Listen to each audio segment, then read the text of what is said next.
Hello students, मैंने BSc part third year में last lecture में बात करी थी कार्बोहाइड्रेट्स के बारे में। कार्बोहाइड्रेट्स के हमने क्लासिफिकेशन के बारे में पढ़ा था और अब हम बात करेंगे सबसे पहले मोनोसैकेराइड्स के बारे में। मोनोसैकेराइड्स में सबसे पहले हम पढ़ेंगे ग्लूकोज के बारे में। हम पढ़ेंगे डी ग्लूकोज के बारे में। डी ग्लूकोज डी ग्लूकोज क्या होता है? जो ह्यूमन ब्लड में पाया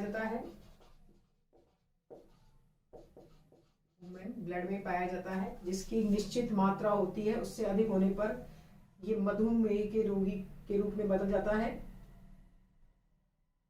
इसकी एक लिमिट होती है 65 से 1110 मिलीग्राम पर 100 ml पाया जाता है। इससे अधिक होने पर ये डायबिटीज करता है। ये ग्लूकोज सबसे प्रमुख मोनोसैकेराइड है, इसे डेक्सट्रोज भी कहा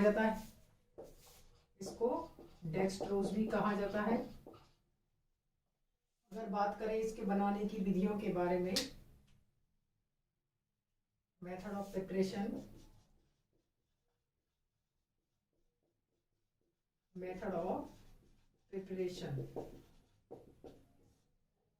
प्रिपरेशन में सबसे पहले हम इसको बनाएंगे सुक्रोज से। सबसे पहला है सुक्रोज से हम पहले भी अभिक्रिया इसकी बता चुके हैं। सुक्रोज से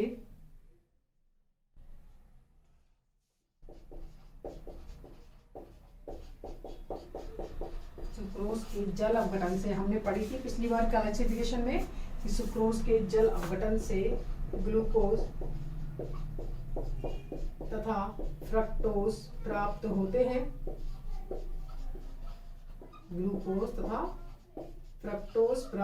हैं। जो कि दोनों बराबर मात्रा में होते हैं। दोनों क्या होते हैं? बराबर मात्रा में।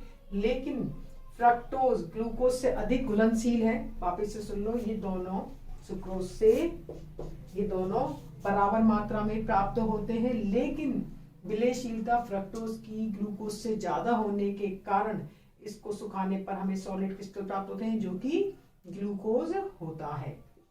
हमें ग्लूकोज प्राप्त होता है। दूसरा है स्टार्च से।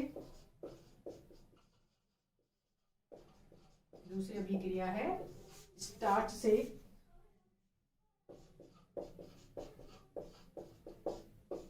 इसको बोलते हैं स्टार्च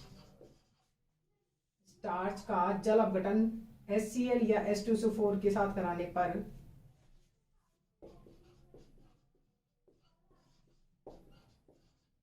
इनको हम HCl या H2SO4 ले सकते हैं। कराने पर हमें ग्लूकोज के n मोल प्राप्त होते हैं। स्टार्च से n मोल ऑफ ग्लूकोज प्राप्त होते हैं। ये हमने बात करी है इसके बनाने की विधियों के बारे में। अगर अब इसको हम बात करेंगे भौतिक गुण के बारे में, तो भौतिक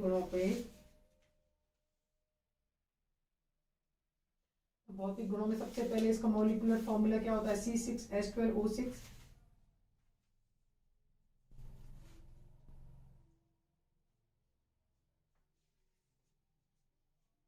अब हम बात करेंगे इसके बनाने की विधियां।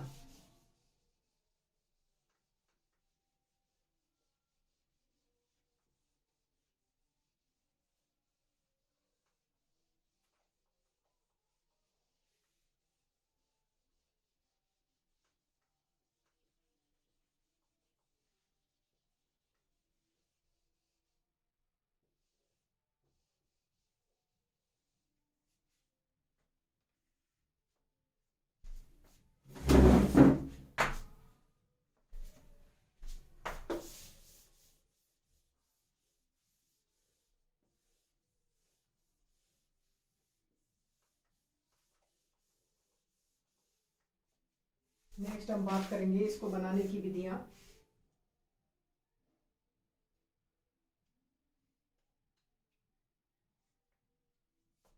देखो हमें इसकी संरचना के बारे में कैसे पता चलता है, तो देखो उसका कॉमन फॉर्मूला क्या है? C6H12O6। क्या फॉर्मूला है इसका? C6H12O6। हमें कैसे पता चलेगा कि ये 6 कार्बन की श्रृंखला है? तो इसके लिए हम इसकी पहली अभिक्रिया पढ़ेंगे। पहली अभिक्रिया है इसकी C6H12O6 का हम क्या कराते हैं, लिथियम एल्युमिनियम हाइड्राइड की उपस्थिति में अपचयन कराते हैं, या सोडियम बोरोहाइड्रेट भी ले सकते हो, NaBH4 भी ले सकते हो, या लिथियम एल्युमिनियम हाइड्राइड की उपस्थिति में इसका अपचयन कराया जाता है। अपचयन कराने पर ये सुक्रोज, ये ग्लूकोज क्या बदल जाता है, ये ग्लूकोज ग्लूसीटॉल में बदल जाता है। ग्लूकोज ग्लूसीटॉल में बदल जाता है, जिसका आगे अपचयन से ये एन-हेक्सेन बनाता है, जिसके आगे अपचयन से रेड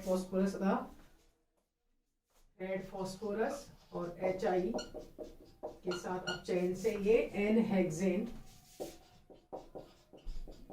बनाता है। एन-हेक्सेन का बनना ये बताता है कि ये 6 कार्बन परमाणुओं की श्रृंखला है।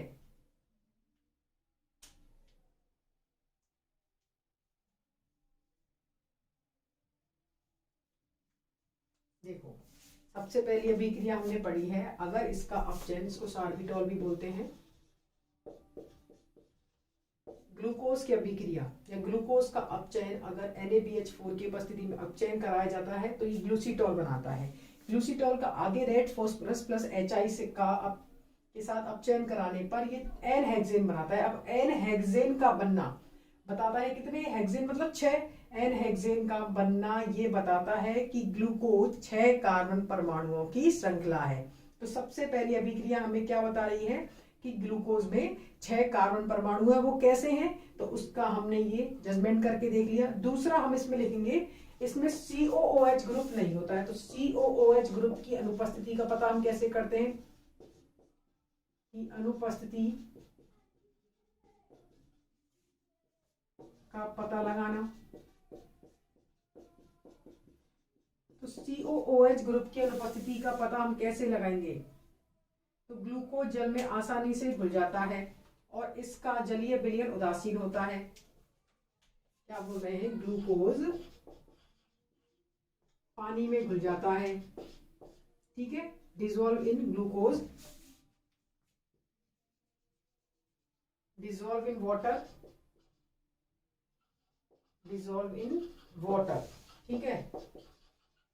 और इसका जलीय विलयन, aqueous solution of glucose is neutral. अगर न्यूट्रल है, एसिडिक नहीं है, तो ये क्या बताता है कि इसमें COOH ग्रुप नहीं है।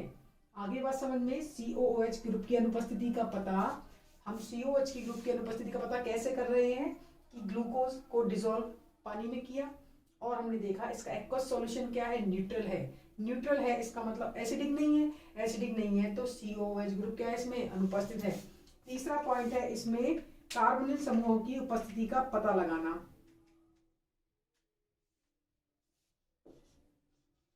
कार्बोनिल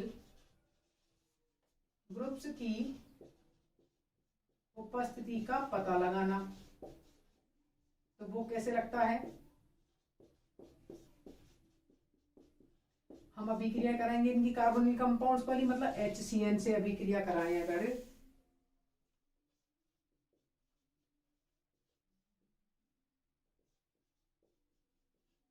ये रहा इसका कार्बोनिल समूह हमने अलग लिख लिया है, और इसकी अभिक्रिया हम किससे कराएंगे, HCN से।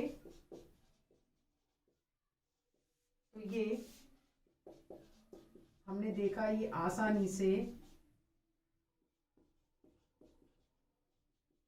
साइनोहाइड्रीन बनाता है। साइनोहाइड्रीन का बनना क्या बताता है कि ग्लूकोज में CO समूह होता है। इसका मतलब ग्लूकोज HCN के साथ, ग्लूकोज HCN के साथ अभिक्रिया करके क्या बनाता है, साइनोहाइड्रीन बनाता है, जिससे हमें पता लगता है कि ग्लूकोज में कार्बोनिल समूह होता है। इसमें दूसरी उसकी अभिक्रिया है NH2OH के साथ अभिक्रिया। NH2OH हाइड्रोक्सिल एमीन के साथ ग्लूकोज ऑक्सिन बनाता है।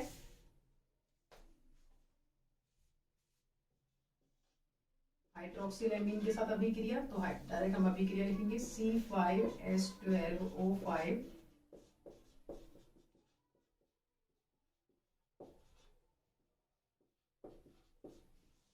हाइड्रोक्सिल एमीन के साथ अभिक्रिया करके ये ग्लूकोज ऑक्सिन बनाता है।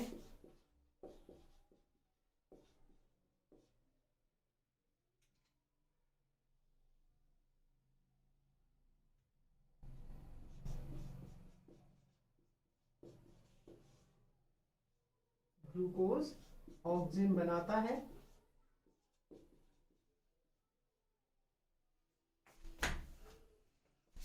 ये ग्लूकोज ऑक्सिन बनाता है। ये अभिक्रिया क्या बताती हैं कि इसमें कार्बोनिल समूह है। अब इसमें CHO समूह है, ये हम कैसे पता करेंगे?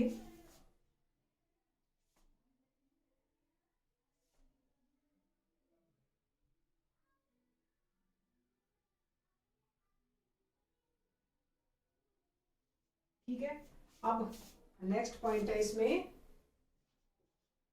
CHO समूह की उपस्थिति का पता करना।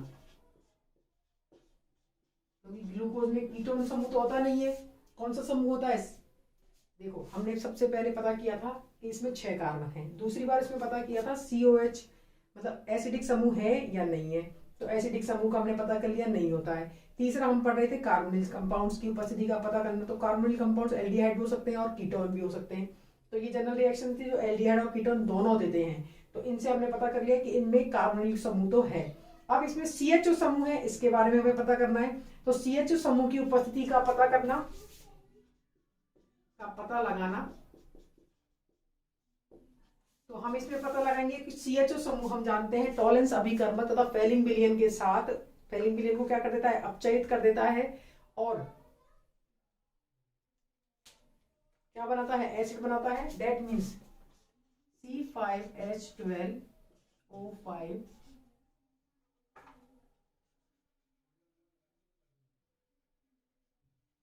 इसमें CHO लिख रहे हैं तो CHO। ठीक है,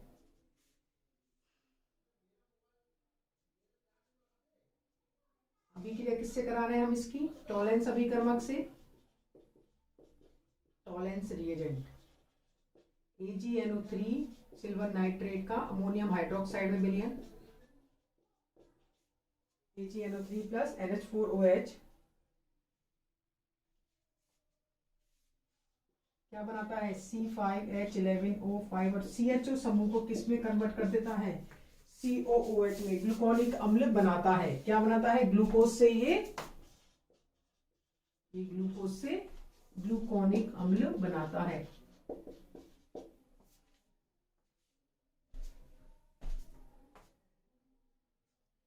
ग्लूकोज से क्या बना रहा है? ये ग्लूकोनिक विलयन। अगर बात करें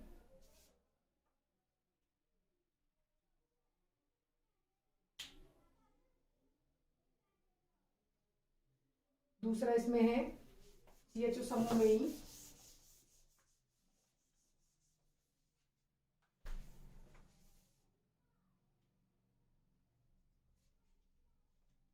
देखो, इसमें रजत दर्पण देता है AG लिख लेना, क्योंकि ये इससे मिलके Ag2O बनाता है। क्या बनाता है? Ag2O, और इसके साथ मिलकर टॉलेंस अभिकर्मक के साथ मिलकर ये रजत दर्पण देता है। हम टॉलेंस अभिकर्मक का टेस्ट पढ़ते हैं, रजत दर्पण। ठीक है, नेक्स्ट हम पढ़ रहे हैं फेलिंग विलयन।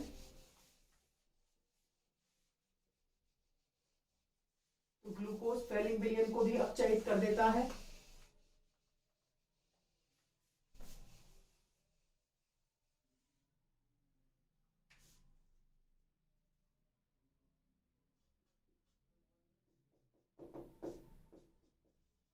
फेलिंग विलयन के साथ फेलिंग सॉल्यूशन, फेलिंग सॉल्यूशन मतलब copper +2 tartrate solution, copper +2 tartrate solution को लाल क्यूप्रस ऑक्साइड में अपचयित कर देता है। को लाल क्यूप्रस ऑक्साइड क्यूप्रस ऑक्साइड में अपचयित कर देता है।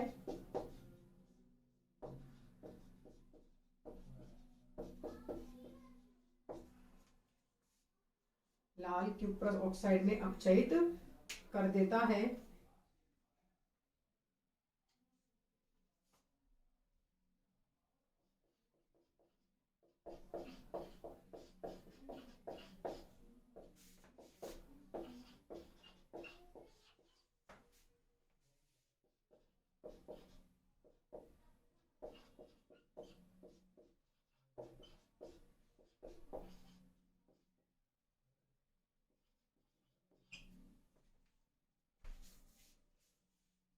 देखो यहाँ पे कॉपर क्या है, यहाँ पर कॉपर है +2 और यहाँ कॉपर क्या है +1। Cu+2 किस में चेंज कर दिया, क्यूप्रस में। क्यूप्रिक को कौन किस में चेंज हो गया, क्यूप्रस में। लाल अवक्षेप हमें प्राप्त होता है रेड PPT।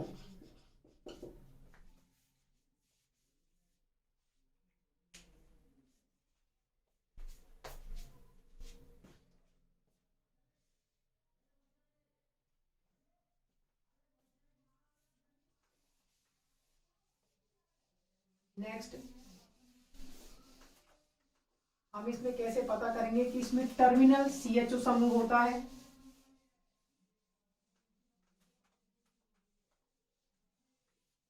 टर्मिनल CHO समूह की उपस्थिति का पता करना।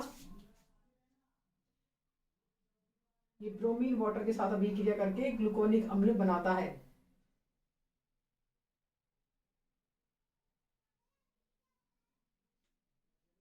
नेक्स्ट है टर्मिनल CHO समूह की उपस्थिति पता करना। तो हम अगर ग्लूकोज की अभिक्रिया ब्रोमीन वाटर के साथ करते हैं, ग्लूकोज की अभिक्रिया ब्रोमीन वाटर के साथ करने पर हमें ग्लूकोनिक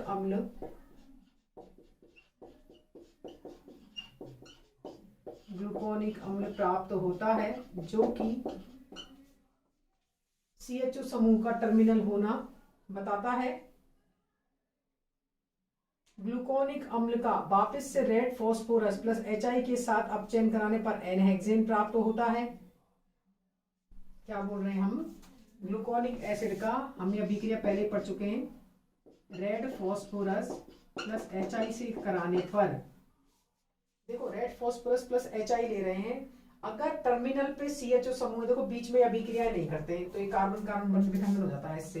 तो कार्बन कार्बन बंध विखंडन अगर नहीं हो रहा है और डायरेक्ट हमें क्या प्राप्त हो रहा है, N-हेक्सेन अगर प्राप्त हो रहा है, तो N-हेक्सेन का मिलना हमें क्या बता रहा है कि जो CHO समूह है वो किस पे लगा हुआ था, टर्मिनल पे, तो वो CHO समूह किस में कन्वर्ट हुआ, COOH में, और ये COOH वापस अपचयित किस में हो गया, CH3 में, इसलिए क्या प्राप्त हुआ है इससे, N-हेक्सेन।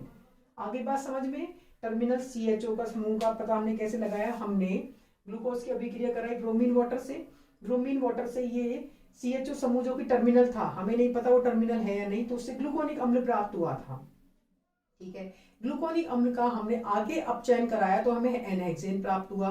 तो इसका मतलब इस अभिक्रिया को देखकर हमने पता किया कि जो COOH से N-हेक्सेन प्राप्त हो रहा है, COOH के अपचयन से N-हेक्सेन प्राप्त हो रहा है रेड फास्फोरस प्लस HI से, वो ये बता रहा है कि जो CHO समूह था वो टर्मिनल पे था। अगर ये बीच में होता कहीं भी तो कार्बन कार्बन बंध विखंडन होता, उससे हमें N-हेक्सेन कभी भी प्राप्त नहीं होता। तो ये हमने बात करी है इसके टर्मिनल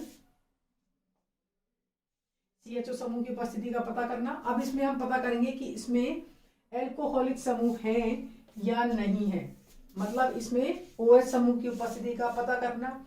और OH समूह, इसमें 5 OH समूह है, बिल्कुल, तो इनमें 5, फिर नेक्स्ट पढ़ेंगे 5 OH समूहों की उपस्थिति का पता करना, ये हम नेक्स्ट लेक्चर में पढ़ेंगे। आज हमने पढ़ लिया है डी ग्लूकोज के बारे में। देखो डी ग्लूकोज की संरचना एक्चुअली क्या होती है, CHOH